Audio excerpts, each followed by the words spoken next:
या ठिकाणी भारतीय कामगार सेनेच्या वतीने सिप्ला कंपनीच नव्हे तर बाजूच्या कारखान्यांसाठी या ठिकाणी जे कमिशनर आहेत, डेप्युटी कमिशनर सतीश वागणकर यांना आम्ही या ठिकाणी आज निवेदन कशासाठी दिलं आहे? सिप्ला कंपनीमध्ये भारतीय कामगार सेनेची युनियन झाल्यानंतर ही युनियन मोडून काढण्यासाठी या ठिकाणी मॅनेजमेंटनी चंग बांधला आणि तो चंग बांधलेला असताना सरकारचं हे डिपार्टमेंट, लेबर डिपार्टमेंट सुद्धा त्यांच्याबरोबर आहे आणि गोव्याचं सरकार सुद्धा त्यांच्याबरोबर आहे. याचं उत्तम उदाहरण काय असेल तर भारत देशामध्ये असलेल्या विविध राज्यांमध्ये आज रोजी एकाही राज्यामध्ये एस्मा ऍक्ट नाही. एस्मा ऍक्ट म्हणजे काय? कामगारांना आपल्या मागण्यासाठी संपाचं हत्यार उचलता येणार नाही, संप करता येणार नाही.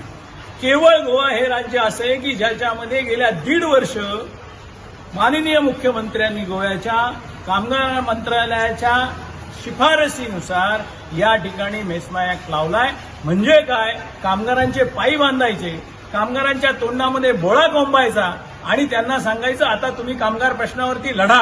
हे सगळे स्थानिक भूमिपुत्र आहेत, आजूबाजूच्या गावातली मुलं आहेत, सगळे कोकणी मुलं आहेत, चांगल्या कंपनीत काम करतात.